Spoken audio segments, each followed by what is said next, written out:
ഖുർആനോത്ത് തന്നെ. മഹാന്മാരുടെ തഖ്വ നമ്മളൊന്ന് ആലോചിക്കണം. നമ്മുടെ ശരീരത്തിൻ്റെ പിശുക്ക് നമ്മൾ മാറ്റണം. നന്മയോട് വിധേയപ്പെടാനുള്ള പിശുക്കില്ലേ, ശുഹുൻ മുതാഅ്, വിധേയപ്പെടുന്ന തരത്തിലുള്ള പിശുക്ക്. സമ്പത്ത് ചെലവഴിക്കുന്നിടത്ത് മാത്രമല്ല മഹാന്മാരത് വിശദീകരിച്ചത്. ഖൈറാത്തുകളോടൊക്കെ ഉള്ള പിശുക്ക്, നിസ്കരിക്കാൻ പിശുക്ക്, ജമാഅത്തിന് പിശുക്ക്, ജുമുഅക്ക് നേരത്തെ പോകാൻ, ഉമ്മമാരെ നിസ്കാരം അങ്ങോട്ട് ഒന്ന് അതായി കിട്ടാൻ വലിയ പിശുക്കാണ്, ഖളാ ആകാൻ എളുപ്പമാണ്. എല്ലാ പണിയും കാര്യങ്ങളൊക്കെ തീർത്ത് അല്ലല്ലോ നിസ്കാരം എന്ന് പറഞ്ഞ് കൊട്ടിപ്പടഞ്ഞു വരും.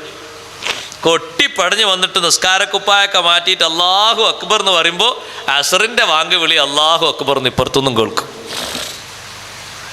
ഒന്നുകിൽ ളുഹർ അല്ലെങ്കിൽ മഗ്രിബ്, ഏതെങ്കിലും ഒന്ന് അങ്ങനെ ആയിട്ടുള്ളൊരു തഖ്വ, അതൊരു പിശുക്ക.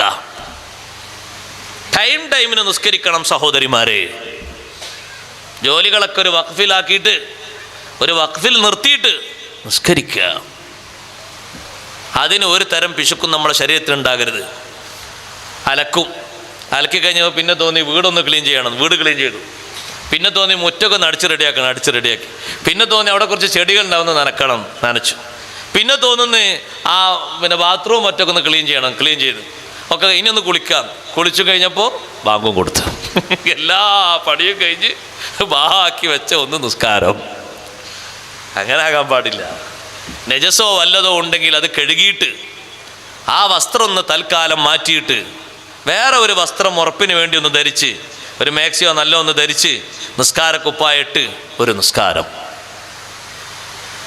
കുളിയൊക്കെ നേരത്തെ കിട്ടുകയാണെങ്കിൽ കുറച്ചുകൂടി മട്ടായി.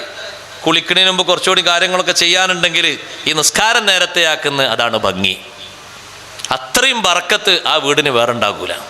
നിസ്കാരം നിത്യവും നടക്കുന്നൊരു വീടിൻ്റെ ബറക്കത്ത് വേറെന്തിനുണ്ടാകുക? നിത്യവും നിസ്കാരം നടക്കുന്നൊരു വീടിൻ്റെ ബറക്കത്ത്, ആ വീട്ടിൽ മലക്കുകൾ വന്നുകൊണ്ടിരിക്കുന്നതിൻ്റെ ബറക്കത്ത്, നിത്യവും ഖുർആൻ പാരായണം നടത്തുന്നൊരു വീട്ടിൻ്റെ ബറക്കത്ത് വേറൊരു വീടിനുണ്ടാകൂല.